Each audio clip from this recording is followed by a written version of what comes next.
नमस्कार बंधुओं, आप सबका स्वागत है हमारे चैनल पर। आज एक विशेष जानकारी लेकर के आए हैं। जैसा कि आप सभी जानते हैं कि कार्तिक मास का शुभारंभ हो चुका है और कार्तिक मास की यदि बात की जाए तो शास्त्रों के अनुसार सभी महीनों में कार्तिक का महीना भगवान को अत्यंत प्रिय होता है, जिसमें कोई भी धर्म कार्य यदि हम करते हैं, आध्यात्मिक कार्य हम करते हैं तो उसका अनंत गुना फल बढ़ जाता है। तो शास्त्रों में कहा गया है, द्वादशेषु अपि मासेषु कार्तिकः कृष्णवल्लभः तस्मिन् संपूजितो विष्णुः अल्पकहि अपि उपायनैः। कहते हैं कि 12 महीनों में कार्तिक का महीना जो है वो भगवान नारायण को अत्यंत प्रिय है, जिसमें बहुत कम कार्य करके भी हम बहुत अधिक लाभ प्राप्त कर सकते हैं। इसलिए आपको चाहिए कि आप कार्तिक में निश्चित रूप से धर्म कार्यों को करें। और वैसे तो बहुत सारे धर्म कार्य हैं, लेकिन मैं आज आपको कुछ शास्त्र संबंधित 7 विशेष धर्म कार्य बताने वाला हूं, जिन्हें आप करने से परम लाभ को प्राप्त कर सकते हैं। तो आइए जानते हैं कि वो 7 कार्य कौन कौन से हैं जो कार्तिक माह में अवश्य ही प्रत्येक जीव को करने चाहिए। तो सबसे पहला कार्य है वह है नित्य स्नान। और स्नान का क्या लाभ होता है, निर्णय सिंधु में कहा गया है, कार्तिकम सकलम मासम नित्यम स्नायी जितेन्द्रियः जपन हविष्य भुक्सान्तः सर्व पापैः प्रमुच्यते। कहा गया है कि कार्तिक के पूरे महीने में प्रतिदिन जो स्नान करता है, स्नान करके अपनी इंद्रियों को अपने वश में करता है, अपनी जिह्वा इत्यादि को वश में करता है। जिह्वा को वश में करने का तात्पर्य है कि कुछ भी उल्टा सीधा ना खाना, सात्विक भोजन लेना और अपने मन को वश में करके भगवान का भजन कीर्तन करना और अपने कर कमलों से, अपने हाथों से किसी अन्य की, प्रत्येक किसी भी जीव की आप सेवा करो। स्नान की बात बताई है, स्नान कहाँ करें? तो पहला तो तीर्थ स्नान। तीर्थ स्नान में क्या करें, कहाँ जाएं? तो उसके बारे में बताया कि कुरुक्षेत्रे कोटि गुणो गंगायाम अपि तत्समः ततो अधिका पुष्करेशात् द्वारवत्याम च भार्गवः।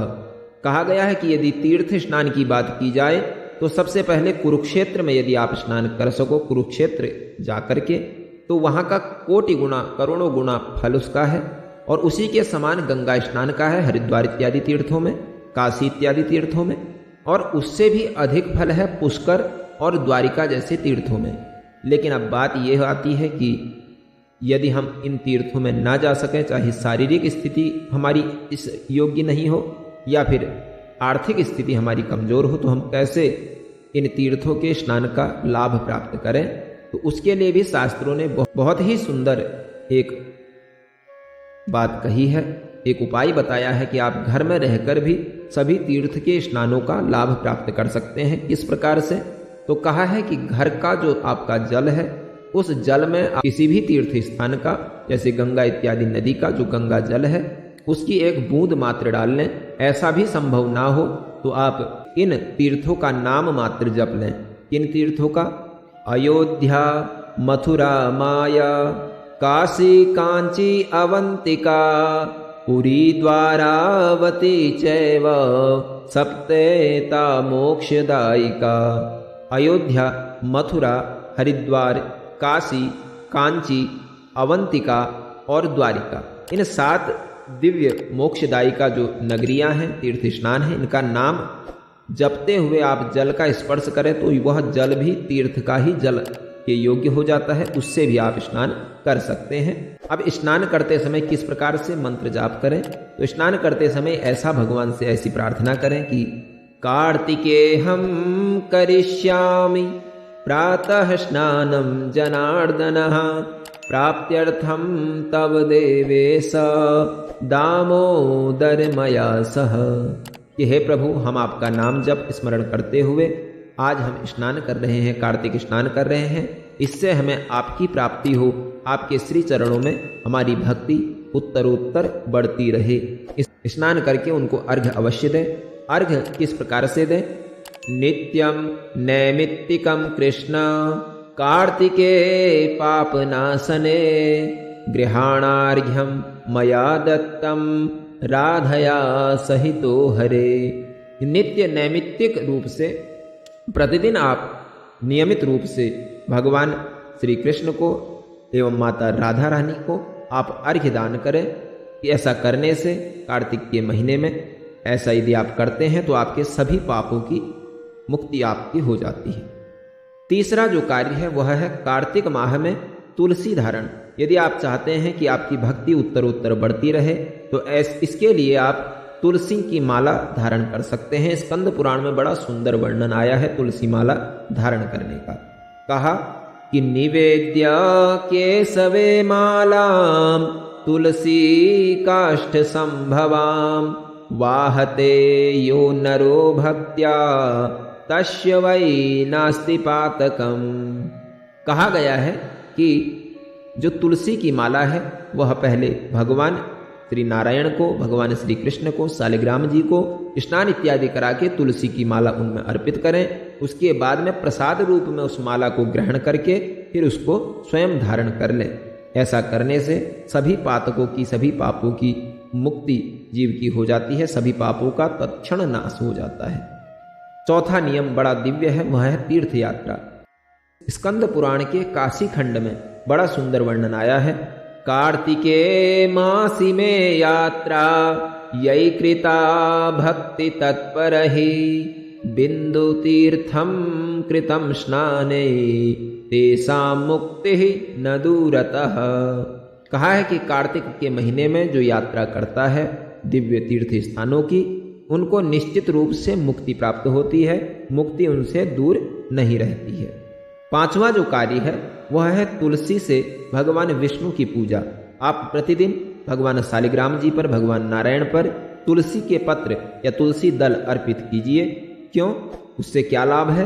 तो कहा गया है तुलसी दल लक्षेण कार्तिके योर्चये धरिम पत्रे पत्रे मुनिश्रेष्ठ मौक्तिकम लभते फलम।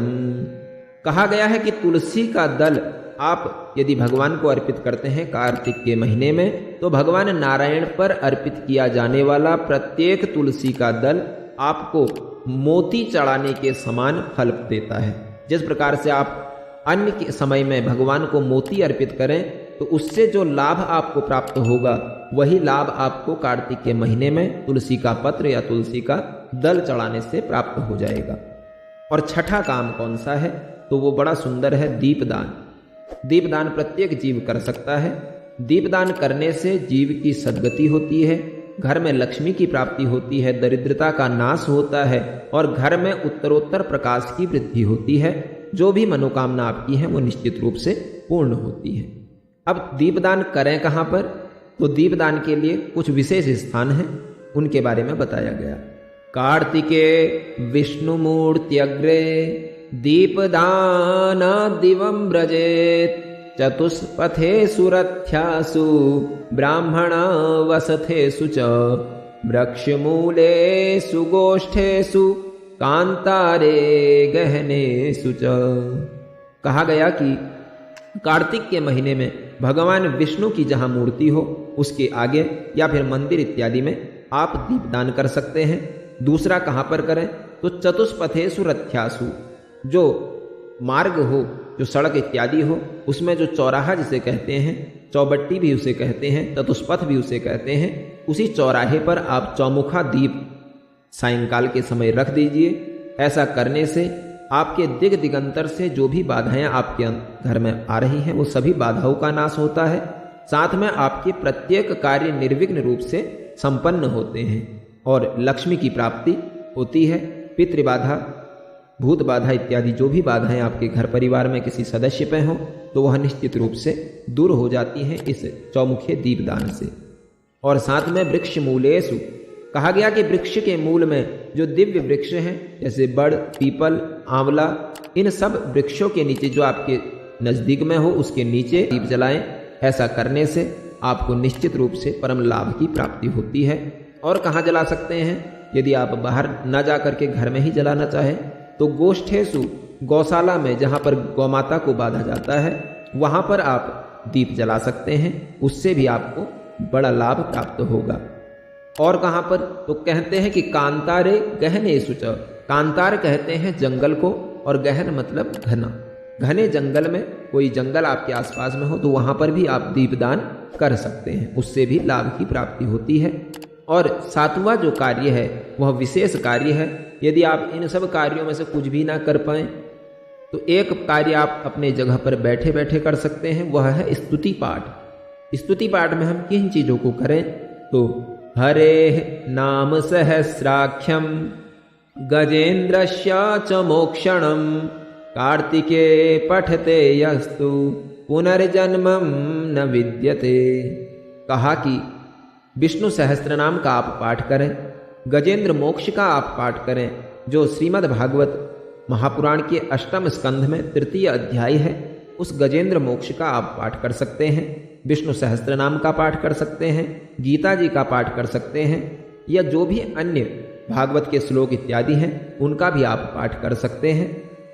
श्री राम रक्षा स्तोत्र का पाठ कर सकते हैं, तो बड़ा दिव्य फल इनसे प्राप्त होता है। लेकिन यदि आपको कुछ भी पाठ करना नहीं आता तो आप इन पाठों को सुन सकते हैं, और यदि संभव ना हो तो फिर आप, एक बहुत सरल उपाय है, द्वादशाक्षर मंत्र भगवान का ओम नमो भगवते वासुदेवाय, इस द्वादशाक्षर मंत्र का भी आप जप प्रतिदिन कर सकते हैं। जितना संभव हो सके कम से कम 108 बार जप तो करें, उससे आगे आप जितना अधिक हो सके उतना करें। यदि समय नहीं होता तो चलते फिरते उठते बैठते हर समय आप जप कर सकते हैं। और दूसरा है अष्टाक्षर मंत्र ओम नमो नारायणाय। इस प्रकार से आप कार्तिक माह का परम लाभ प्राप्त कर सकते हैं। तो आज की वीडियो में इतना ही। यदि आपको जानकारी अच्छी लगी तो कृपया वीडियो को लाइक करें। कोई भी प्रश्न हो या आपको जैसा भी लगा इस वीडियो को देख करके तो उसे कमेंट के रूप में आप बता सकते हैं। और यदि आप चैनल में नए आए हैं तो आप चैनल को सब्सक्राइब करें, क्योंकि इस चैनल में आपको धर्मशास्त्र से जुड़ी हुई जानकारियाँ शास्त्र प्रमाणों के साथ में दी जाएंगी, संतुष्टिपरक रूप से दी जाएंगी। तो फिर मिलेंगे आपसे नई वीडियो में, तब तक के लिए जय श्री राम, प्रणाम।